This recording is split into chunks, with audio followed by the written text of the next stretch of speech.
Yo, what is going on, Steeler Nation? Welcome back to the Steel Factory podcast. I think this is episode 328, live from the North Oakland studios. My name's Rion. I'm joined by my co-host Junior. How you What's doing? up? What's up? Doing good? Feeling all right? So, took a couple days to get back on the air here after losing to the Bills, basically. Um, Yeah, so we'll start off with the recap of that game, and then we'll dive into Tomlin's press conference this morning or this afternoon. But yeah, how did you feel about the game? I mean, not good. Like we lost. I think our defense looked not very good. Allen, I think what ended up happening and what gave us a lot of hope was that on Sunday the weather was terrible. Right when the game was originally supposed to be, it was like there's gonna be a fuck ton of wind, a fuck ton of snow. Weather's gonna be awful. It's gonna be a snow game, and like we kind of that's what gave us the most amount of like hope. Not just with like our +10 like spread as far as like a bet goes, but like just in general as far as winning. Yeah. Like we would be able to win an ugly game like that. That's the kind of game where we get really comfortable and we can probably steal, right? But it came down to like the governor moving or like instilling like a travel ban or something because the weather was so bad. So we played it Monday. And basically by that point, a lot of the snow and the really bad weather Well, had it cleared was up. still cold, but yeah, it was there was there was no wind. Wasn't snowing. Clear skies, but yeah, it was still cold as shit. I'm pretty sure the snow was still on the ground. They had a fuck ton of people come shovel the snow. Want to say like Monday morning, right? Yeah, Um, dude, they were shoveling snow for like 2 days straight. Yeah, they like the original snow shovelers. They were banned. I guess since the travel ban, they couldn't come out and shovel the snow. Um, Fuck. but damn, dude, I was really excited. It sucked going to bed Saturday night. I had got home late. Actually, I crashed my friend's house, and then we woke up. I was like, dude, it sucks so bad that we're not playing right now. We should literally be waking up, getting fucking hammered, getting ready for this game right now. Tragic. But yeah, Monday morning, still fucking hyped. Um, and then yeah, man, it's just I mean, I will say we battled back. We pulled a a score, but to start off down 21-0 again, dude. Just like pretty much feels like it's happened every playoff game the last few years. The Jags won, the Browns game, the Chiefs game after TJ had that touchdown. Um, but I'm glad we battled back though. It kept it interesting. I actually really had hope going into like the fourth quarter. But yeah, dude, we just got down. That Pickens fumble, I think that was first quarter, right? That made it a 14-point game. And then Yeah, and then the we pick started to at the end drive zone. back. Yeah, we drove back. I think we got it in the red zone, right? Or inside the 10, inside the 5, I don't know. And then that was just a great play by the DB, I'd say. And then there was a Josh Allen fucking, people want to call it a fake slide. I thought it was just a really awkward stutter step or just hezzy. Yeah, I don't it didn't look know. that like it didn't look Yeah. like he was faking a slide. It looked more like he was going for like some kind of juke or something. Yeah, yeah. I mean, people will say like, how do you play against that if it was a fake slide? I mean, this conversation started when Kenny did it a couple years back. Um, but yeah, and then Miles Jack later in the game got a penalty for basically hitting Allen while he was sliding. But it's like, okay, if they thought he was fake sliding earlier, and then he let him score and That's fucking true. touchdown that. I don't know. I saw a lot of people bitching about the refs. I mean, but it's easy to just start blaming the refs. I honestly think some calls clearly went their way. Like I think the play Porter got injured. I think he had a concussion. Um, it was a block in the back. Like like a lineman straight up just fucking nailed him from behind when he was trying to tackle like a fucking whoever. That was bullshit. I thought There's a Pickens should have had a PI that yeah. basically ended the game in the fourth quarter. Um, and then also too, I saw that apparently fans were throwing snowballs at the players. I don't know if you heard about this one. Yeah, I I saw remember seeing that it on the in the end media. zone. I thought that was bullshit. I thought usually a referee will make an announcement to stop doing that shit, or you're gonna cost your team yards or whatever. Um, Yeah, I'm not sure why they didn't, because it was like really obvious. you usually will hear a warning, no official warning, and no penalty, whatever. I'm like, obviously, I don't want to put everything on the refs because we did go down 21-0, but obviously, yeah, that really dictated the flow of the game.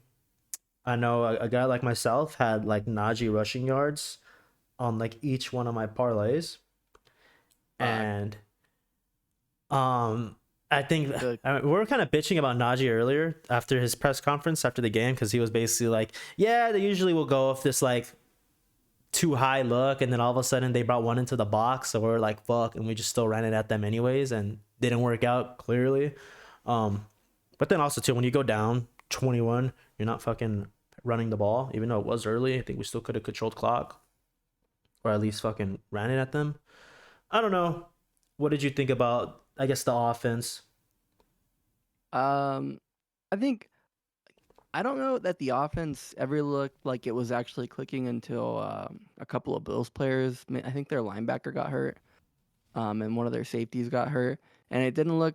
The offense didn't look like decent until after they had gotten hurt. So I don't know that there was ever going to be a real chance if we played like straight up, straight up. Um, I mean, obviously, like neither did Vegas. The spread was +10. I think we made some good plays. I liked the way Mason looked out there. Uh, he definitely like staying in the pocket and then trying to make something happen with his like with just how long he would stay in there. But at the end of the day, like we didn't have it, dude. Like we're like Obviously, just the way the game flowed, dude. The turnovers is what's gonna cost you. Obviously, if we want to win, we got to follow a specific script. Especially because how maybe even Matt Canada offense ain't built to come back from behind. Um, yeah, if you turn the ball over, you're gonna get fucked. And throw turn over the ball in the red zone. Honestly, that could have been what 7-14 at that point, and then you don't give the ball back to them. At the same time, too, some shit did bounce our way. We had the blocked field goal. I think that would have stopped it from, or that would have went 24-0. I think in the second quarter. Um, that led to us scoring. I think our first touchdown. I want to say, but yeah, dude. I mean, we needed to run the ball at them. We know what we needed to do. We needed to win the turnover battle, and then run the fucking ball, and we didn't really. We had like less than 100 rushing yards. exactly. Yeah, yeah. Like we weren't like if Mason is out there and we have to throw, like we're There gonna were lose. some shaky passes too earlier in the game that could have kept us on the field, I'd say. Definitely. Um, But yeah, it was just a game of like, okay, like we need to win a certain way, and as soon as we were down as much as we were down, like it was just not gonna happen, like, and yeah, we did kind of come back, we got to the fourth quarter Dude, and we were within a when score. it was 24-17 at the bar, I almost fell to my knees. Like, please, can we fucking do this? And then the fucking Bills just marched right down again and scored. Minka couldn't wrap Yeah. up on that one, dude. It's Yep. whatever. God, I know we honestly we got to be expecting more from this team, I know. I but think it you're felt wrong. good to kind of have hope at one point in the fourth quarter. I'm glad it got close. That's all we really were kind of hoping for, being 10-point dogs. I mean, this Tomlin press conference has me excited for this offseason. It obviously was going to be a really intriguing one, looking for an OC. Um, and you didn't know what was going to happen at the quarterback position. Um, it's kind of getting clear what's going to happen. We'll get into that in a second, but QB play has been pretty questionable all year long, and you just kind of hope KP takes a step because we're assuming that they're going to roll with him after what Tomlin said at his presser. So we'll get into that. Let's start off with the OC discussion. Let's not really think of names yet, but let's talk about what Tomlin said. You got that, or should I read it off? No, if you have a direct quote like on you, like go for it. I don't actually. I'm not on my Oh screen. shit. um, but basically, he doesn't see Faulkner or dude, that sun is right on me.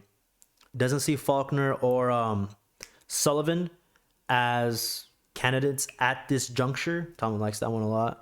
But yeah, they're not looking in house for the next OC. And I saw something that like 5 of the last 6 OCs came from in house. I think the only one that wasn't was Todd Haley. But even then, the guy was fucking from Pittsburgh and was a ball boy as a kid. So it's like, was he?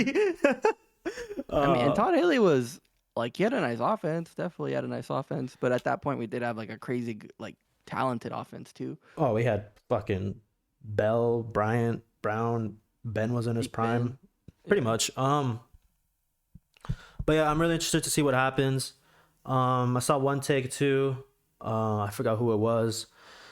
Basically saying that, and you mentioned this, I think, leading into the Bills episode, that we kind of adapted a lot of run schemes from the Shanahan McVay tree. So it'd be pretty obvious to say that we're gonna go that route and look for a branch off that tree, the McVay Shanahan tree, and we'll see.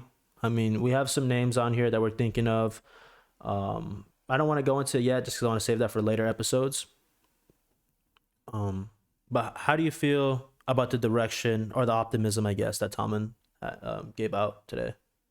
I'm feeling really good. Like if he's actually about to like actually go outside the organization and out and really do a search, you know, so to speak, as opposed to like a next man up Pretty much, kind yeah. of kind of thing that we've been, you know, going off of like since Haley, then and even before him too. Yeah. Then I think it's great. I mean, you know, Haley was a good offensive coordinator. Obviously, like he had like character issues that didn't gel with the team, and I'm sure Ben was a I problem think it in was that just relationship. Ben, not the team, really. Yeah, yeah. But look, I think if we go to a Shanahan McVay type of system, obviously, like that's the most common system in the NFL because it's the It's what's best, you know. working right now. It's Yeah. Yeah. working, right? And like, yeah, defenses are kind of getting more accustomed to it, and it's also why we have like all-time low, you know, over unders in the NFL nowadays, or not all time, but like, you know, just a few years ago, like typical over unders for games were like in the 50s, and now it's really rare to see that. Now No, it's I typically all in the 40s. I know what's crazy is seeing um I guess when you look at the list of quarterbacks and their production this year, the top guys, past couple years, dude, you had a couple guys in the 40s throwing touchdowns in the 40s. Now low We're in 30s the this year. 20s. Yeah. Yeah, like what Prescott and was it Purdy that led in touchdown passes, and they're like at 35 maybe. Yeah, Um, offenses are like really I, it's crazy that it seems like we're almost hitting like a renaissance of like QB play a little bit where there's like actually a lot of talented quarterbacks in the league right now. But at the same time, it's almost like the numbers are not there they're to really low. support that. Yeah. But anyway, like I'm really glad about like making this outside hire. I know we've been talking about it all season. Like as soon as we get rid of Canada, we need someone, you know, from that McVay Shanahan kind of you Or know, even outside offense. there, getting a guy like Bieniemy. Um, I think he's the one guy outside the tree that would really be excited for. Um, but yeah, man, we at this point in the off season, we'll be making episodes as news comes out. We're not gonna be sticking to the schedule where we're like weekly, whatever. When news comes out about an OC interview, I'm hoping those announcements come out. We'll be sure to record and then focus on that. I guess that potential candidates history, what they like to do, or they stuff like that. That's really why I don't want to go into so much right now because we haven't really dug into all that yet. But yeah, next bit of news. Tomlin basically saying that sticking with Kenny as QB1, but obviously bringing in competition. So I guess it doesn't look like they're handing him the job. How do you feel about that? How do you feel about Kenny going into year 3? Um, People fucking hate him. Yeah. Which is it's funny reading Twitter. Um, I he I would think go for it. I was gonna say Kenny's like really polarizing because it's like a lot of fans are, they came in obviously like uh with almost like a bias, like, oh, he's a pick quarterback, like, oh, it'd be such like a good story and stuff. But then you have, like another sect of fans that might not have like ties to to Pitt itself, and they might not even care. Like they just want a good quarterback, or who knows what. Like I'm sure like this is a conversation that every single fan base has about their newly drafted quarterback. Thing is, no Um, no other quarterback or no other team has a facility shared with a university and shares a football stadium within the university, which makes it like super. I guess you don't see that in other teams. Is what I'm saying, right? But obviously Kenny was gonna get another year. You could tell just because I mean we fucking kept Canada for this extra year. Obviously the whole way things like unraveled at the end here was kind of weird. Obviously you were gonna give Mason the games just because he looked good. We won. We put up 30 points. Whatever, whatever. Um, but yeah, obviously I'm my prediction is we're just gonna see Kenny versus Mason at camp with the new OC and let the OC have a hand in picking that. But obviously, there is going to be a bias towards Kenny just because he is um, the first round draft pick and he's barely going into his third year. But Tomlin said this is a really big year for him. Basically, has to prove it. It's like do or die at this point. Because then, yeah, after this next year, we're going to be looking at fifth year options and basically weighing that out. And we have not really seen anything to say that, yeah, give it to him now. Um, but yeah, I mean, you could always go back to what our record was right before he got hurt. I mean, we weren't undefeated, but we were what 7-4, whatever. yeah, no, we look like a good team. We were well on our way to being the second seed, or not the second seed. Well, maybe even actually we might have been the second seed, right, if we kept up the pace. But We we could we have would have easily needed won. Baltimore to drop a game to take the division. Yeah, we Um, we could have easily have been, the fifth seed and win 12 games, right? right, yeah. Like it was right That's there. that's not out of the question. I'd say. Um, that was definitely a really big possibility, but we'll see where we go from here. Obviously, people are gonna want to see the stats. People are gonna dissect all 22 on Twitter every fucking week still. I think that shit's hilarious. Um, like how the You want to fuck see are you Kenny? getting all 22 access, dude? Like, jeez, we get You it. want to see Fucking Kenny day. roll out to his left 10 times a game? I thought it was interesting though when people would bring up the what's it called, the pre-draft profiles. Basically saying, "Wow, what do you know? All this shit is true." People, the lack of pocket presence, how he likes to scramble. Oftentimes, he'll take the check down rather than moving on to like a second or third read. But I mean, these are things. Obviously, we're just looking at the cons here. Obviously, the Steelers saw something in him, and some of them were intangible. Some of them were like, fucking what he's done at the field at Pitt. Um, but obviously, those cons, you hope they were going to get coached out of him. They never did. And you know why? Because Matt Canada clearly didn't know what he was fucking doing. So we'll see how this goes this offseason. I do not, because we're picking at 20, right? I did not want to go after a quarterback at that point because, like, we got Kenny at 20. Obviously, he wasn't a perfect prospect or else he wouldn't have been there. Um, but yeah, we'll go from there. Yeah, I don't. We're not going to draft a quarterback this year. Like it's just not in the cards for us. There's a lot of holes, and I think we still want to. You know, we, like there's no sense in having like two quarterbacks on rookie deals on this team and having that kind of controversy. It's just it's going to be a headache for the coaching staff. It's going to be a headache all season long. I mean, we might get someone in like the fourth or fifth, just to have a body and like cut Mitch. Uh, Yeah, we'll but we'll I can go definitely into go ahead. I can definitely see that happening.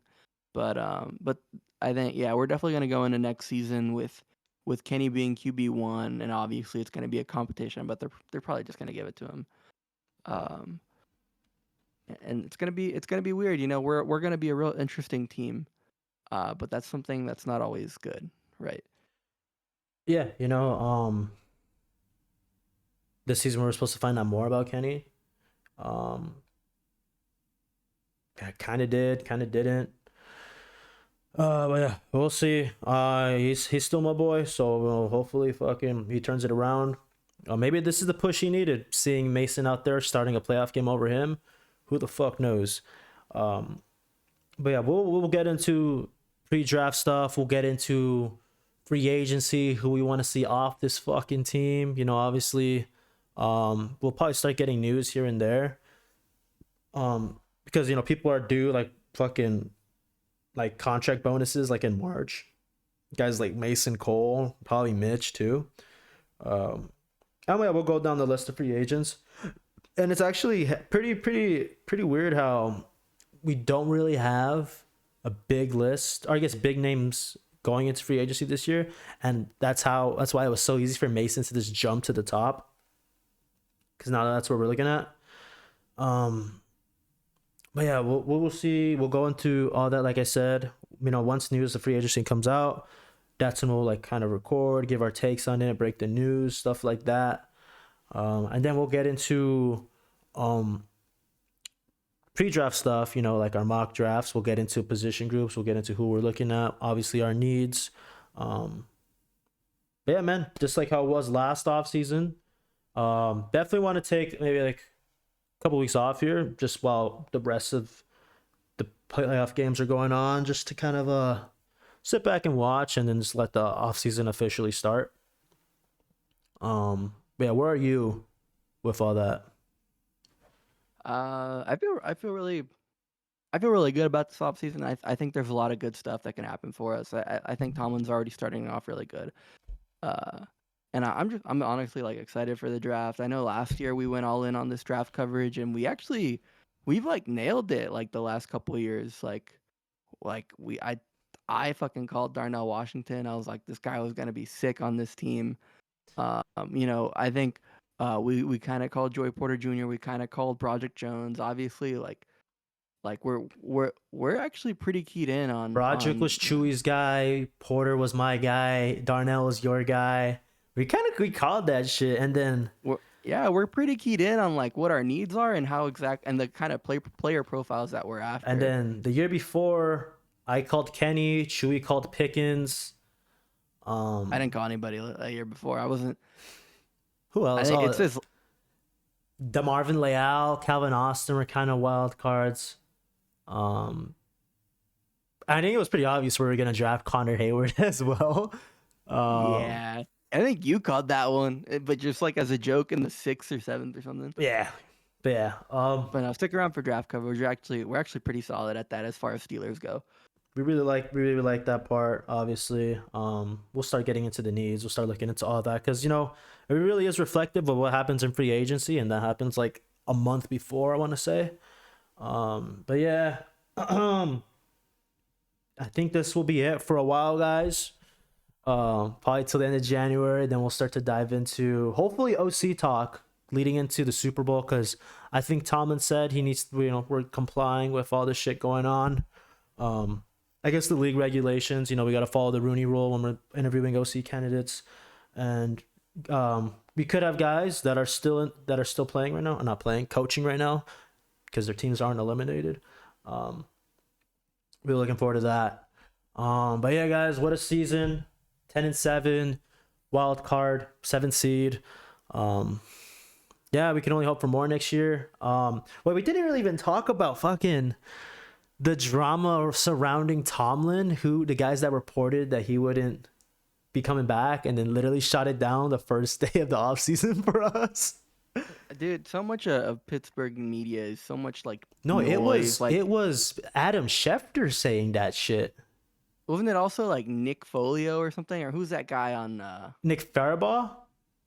No, there's a guy like during the Bills game or right before the Bills game on CBS. Oh, fuck. I didn't. Mike Florio. No, Florio's on NBC. Oh, shit. Florio's the fucking Pro Football Talk guy. Anyway, there's a lot of people like gassing up the storm of like Tomlin's going to be gone. Like he's going to take a year off, blah, blah, blah. And then he stormed off the podium on Obviously, after the Bills game, when they asked him, "You have 1 year left on your contract," I thought that was pretty badass. He's like, "Fuck you talking about that shit." Like, it's obvious I'm coming back. But yeah, the players lobby for him. TJ Watt was saying stuff. I don't want to play for anything else about anyone else besides Tomlin. That was in my contract discussions. And yeah, man. Obviously, people love Tomlin. People hate Tomlin. He might be as polarizing, as Kenny, but I think it's more of a in Pittsburgh compared to national media. National media gets all the praise. Loves Tomlin, which I understand. I understand. He gives you that. They think he like overperforms every fucking year, and to a certain extent, like I agree, like fuck, we're further from the top than we think, and it shows up in the playoffs when we limp in as a 6-7 seed, and then get dicked down by the first team we played. Yeah, the blue chip teams. Yeah, but yeah, we don't have that high end talent right now.